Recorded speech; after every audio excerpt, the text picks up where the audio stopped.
Thanks for staying with us on the conversation. Now, a bipartisan group of U.S. Congress members, including Democratic Senator Chris Coons and Republican Michael McCaul, have raised concerns about South Africa's increasing military ties with Russia.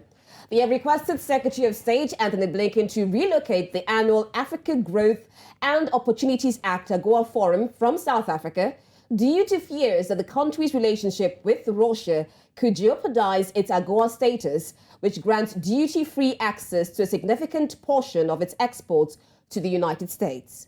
Now, South African officials deny supplying arms to Russia, but an independent inquiry has been launched to investigate an alleged arms transfer at a naval base. Despite frustrations expressed by the United States lawmakers, South Africa maintains its neutrality in the Ukraine conflict and emphasizes its active role in African-led mediation efforts.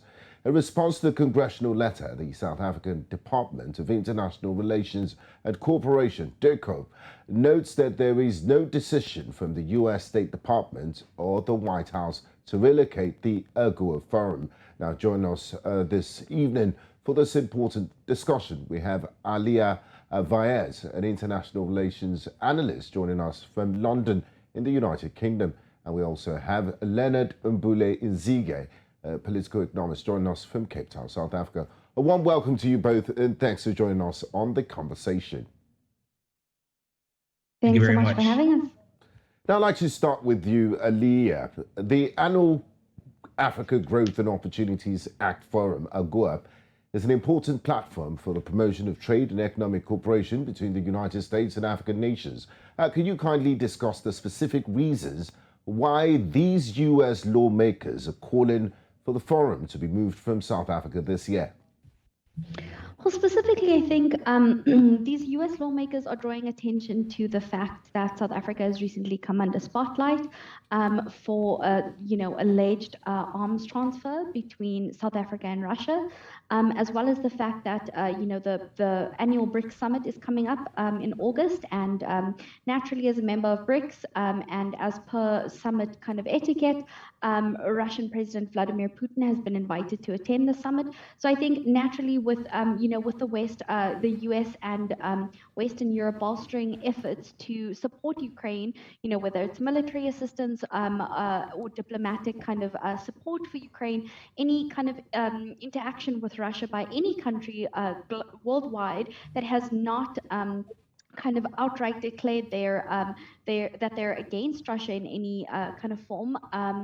The West is trying to either get them to become in alignment with the West, i.e. in alignment with Ukraine and support Ukraine, or at least to outright reject Russia's kind of illegal invasion of Ukraine that's still ongoing.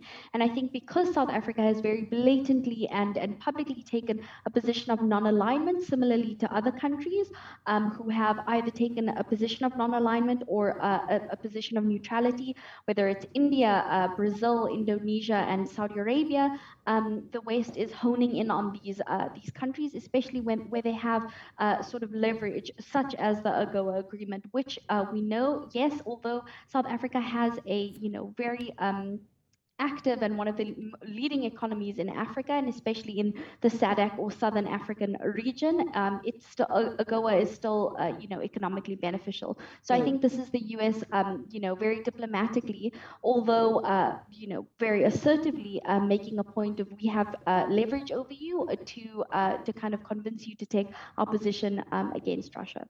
Okay, thank you so much, Ali. I'm going to bring Leonard into this discussion. We're looking at a tripartite relationship at South Africa, Russia, and the United States. He talked about the non-aligned stance and then the accusations of South Africa supplying arms deal to Russia. Let's also look at the military relationship with South Africa. It's somewhat deepening and has raised concerns among the U.S. lawmakers. So first of all, let's understand the nature and the extent of this military relationship that has caused so much concerns from the United States to actually talk about withdrawal from the AGOA status for South Africa. And on the other hand, despite non-aligned stance from South Africa, we also see them spearheading this peace talks between Russia and Ukraine. So what implications might it have with South Africa's relationship with United States, and why exactly is there so much focus on South Africa? Thank you very much.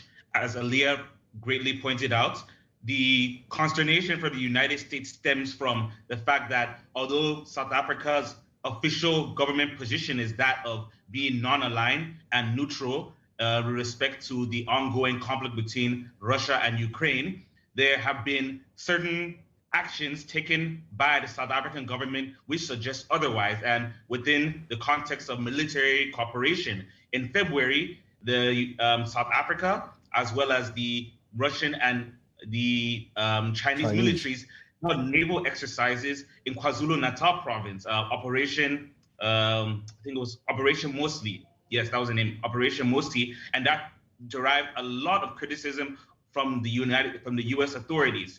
Subsequently, in May, you had the Chief of Staff of the South African National Defense Forces visiting Russia at the invitation of their Russian counterparts in the middle of the Ukraine-Russia war. So these are just some examples, in addition to the allegations in December that a Russian cargo ship docked into South African waters and had weapons loaded. May I add that in April, a Russian cargo plane landed in Pretoria that had been sanctioned by the US. So you look at these and you say that even though South Africa is saying it's neutral, within the military context, these actions might show otherwise, and that's bringing a lot of criticism from the US. But Leonard, South Africa is spearheading peace talks. So why is it so much talk about military relations? I mean, are they not seeing the fact that South Africa is also trying to bring peace between Russia and Ukraine rather than, put more war in between the two countries? Yes, and history will show that in the post-1994 foreign policy dispensation of the South African government, whenever there are crises of international note, South Africa has always preached constructive engagement and dialogue. Whether it's the current war between Russia and Ukraine, whether it's nearby with the current crisis, the current political crisis in Eswatini, in the past in Zimbabwe, as well as across the African continent, whenever there have been issues of disagreement between various parties and which has sometimes led to conflict, the South African foreign policy dispensation has been that of promoting constructive engagement and dialogue, as well as not taking sides, because taking sides prevents South Africa from coming in as a neutral arbiter and trying to, establish some sort of rapprochement. So South Africa's current stance is not abnormal. However, as we can see, the US authorities have not taken kindly to this, and that's why you're seeing there's a lot more pressure compared to other instances where South Africa has taken a neutral stance when it comes to an issue of international note. Thank you, Leonard. Now, Aliyah, South Africa is Africa's second largest economy. And if it were to lose its AGOA status, which provides duty-free access to a significant portion of its exports to the United States, what would be the potential economic impact on the country? And are there alternative trade agreements or strategies that South Africa could pursue? I know South Africa is very active amongst the BRICS nation. Is this sufficient to make up for the loss in case they don't renew South Africa's AGOA status?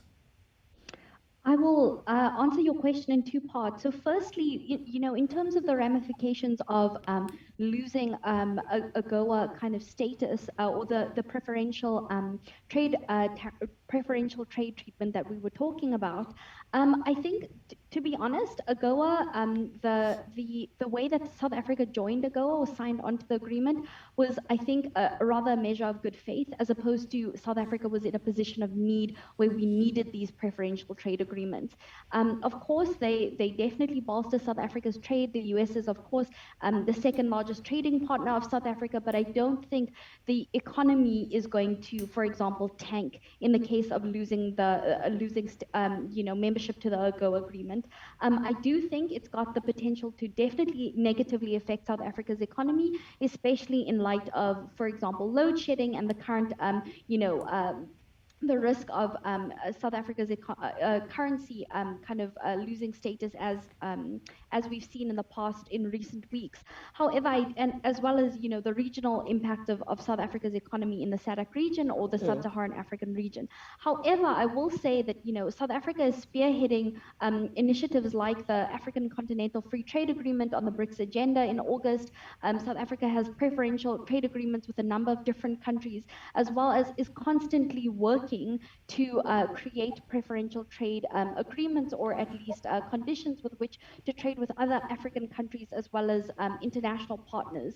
And I think that's consistently been on current South African President Cyril Ramaphosa's economic agenda for the country. So yes, I think at least on paper, no one can deny that losing the AGOA agreement, membership to the AGOA agreement will have negative economic ramifications. But I don't think it is at the point where South Africa's economy is solely reliant on an agreement like that, or will, drastically, tank for lack of a better term, if lost. I do think if we have to if we have to note that South Africa's kind of membership to the AGOA to the agreement is only being reconsidered in 2025.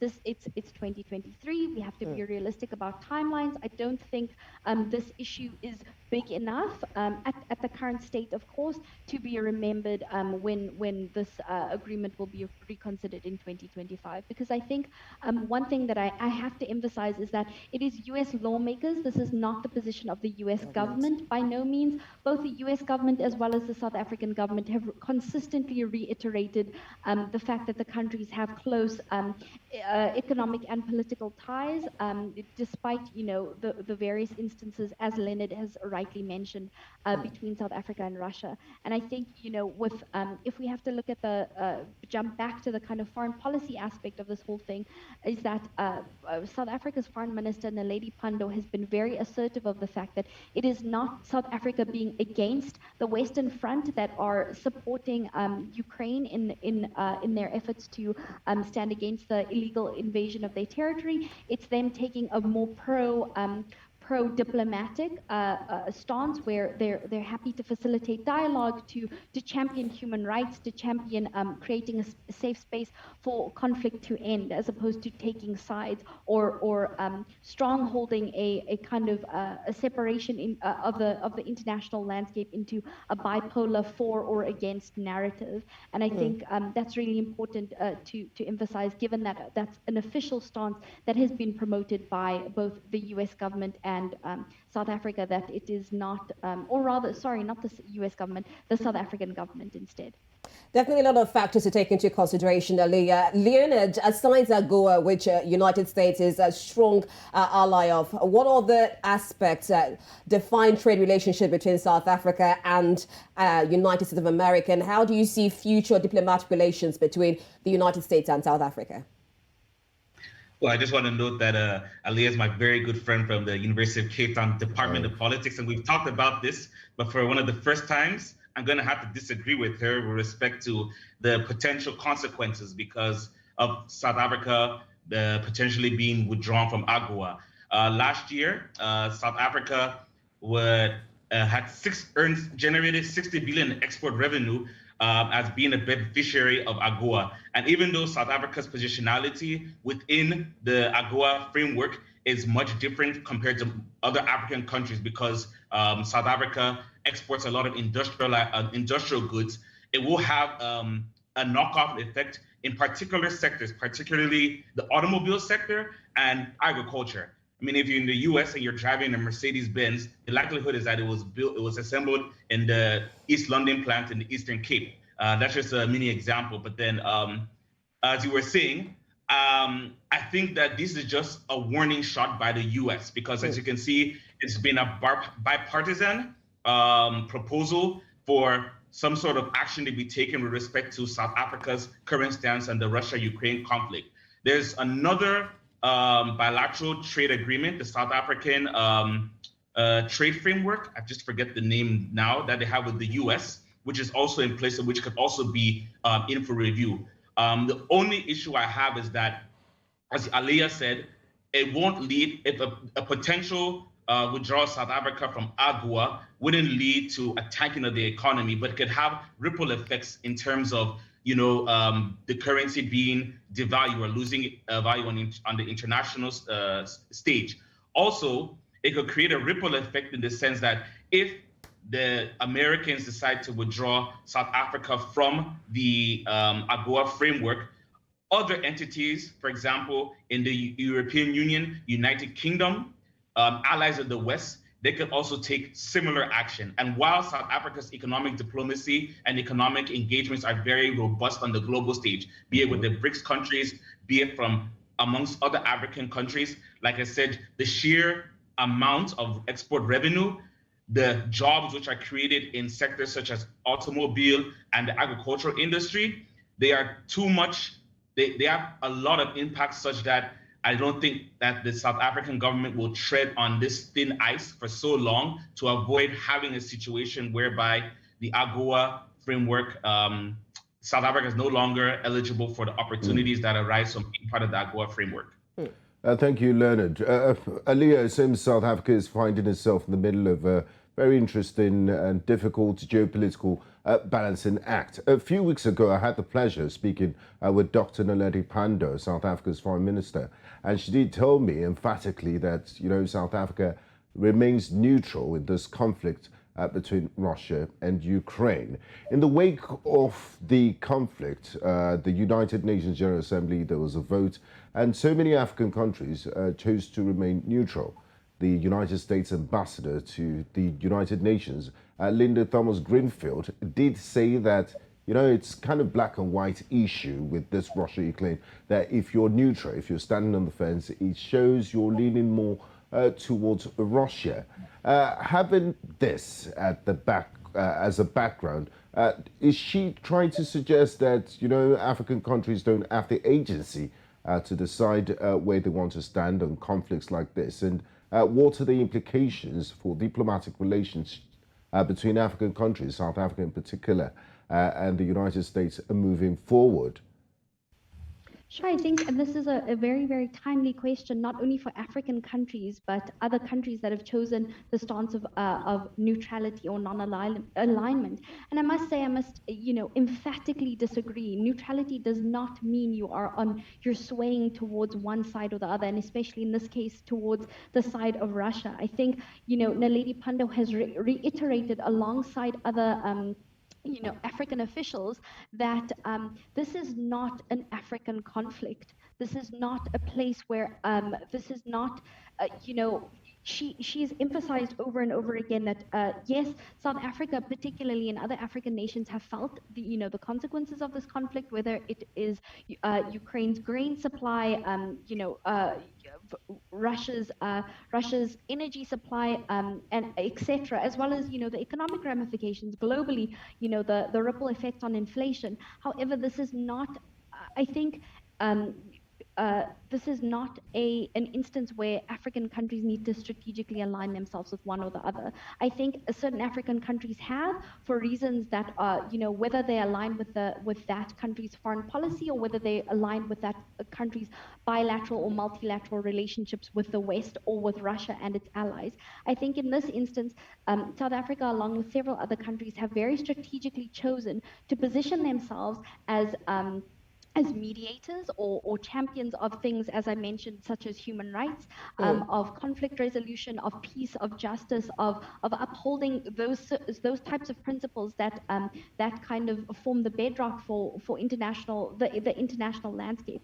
I think it's very important here to mention the kind of double standard that, again, Naledi Pandor has very publicly mentioned in the media, that the West has very poignantly pushed certain states into a corner, whether it's for or against us, where and has used international principles like international law, for example, the ICC, principles like democracy, like human rights, but has failed to look itself in the mirror and say and ask itself, where have I, as a country, as the US military or defense or various defense operations in the last decade even, as opposed to before that, where have I, as the US, failed to uphold those principles? And I think the double standard that is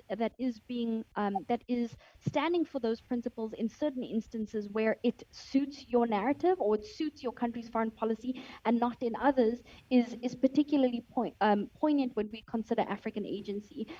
Being neutral or standing for non-alignment does not in any way mean that you do not have agency in the situation. I think that UN vote, it may on paper, when you look at the voting results, it may look like, oh, African countries were silent. I emphatically disagree with that. By not voting, you are taking a position. Many of those African countries said this war actually has nothing to do with us. Okay. And why should we? Aliyah, I understand your standpoint, and we're running far out of time. I just want Leonard to just say one thing concerning this issue. This non-aligned stance for South Africa. Do you think they will be pushed? Because on the other side, the BRICS summit is on the way, and you're expecting Russian President Vladimir Putin. With all this going on, what do you think would be the next step for South Africa? Because they've tried moving out from the ICC, it's not going to work, and there's been pressure from the United States. And quickly, in about a few minutes, what do you think should be the next step for South Africa? In 60 seconds. 60 seconds. Sure. There's going to be a lot of shuttle diplomacy. I mean, already the Assistant Secretary of State for African Affairs, Mali P, has said it respects South Africa's position of non-alignment, and they're going to pursue dialogue. President Ramaphosa, by nature of having been a trade unionist, he's very, very big on dialogue, on consistent interaction. So there's going to be a lot of shuttle diplomacy, both within South Africa and in Washington and then amongst South Africa's Western allies. There's also going to be a lot of engagement with the BRICS partners. We already had a BRICS Foreign Ministers Conference happen here a couple of weeks ago. So I don't think anything is going to be definitive. There's going to be a lot of discussions. And I think that at the end of the day, a realist decision is going to be taken both by the South Africans as well as its allies in the US, the Western countries, and the BRICS nations. Thank you very much, Aliyah Vayez, International Relations Analyst, and also Aliyah's friend from Cape Town, Leonard Mbule Nzige, a political economist, joining us from Cape Town. Thank you very much. We do appreciate your insights and your contribution to the program.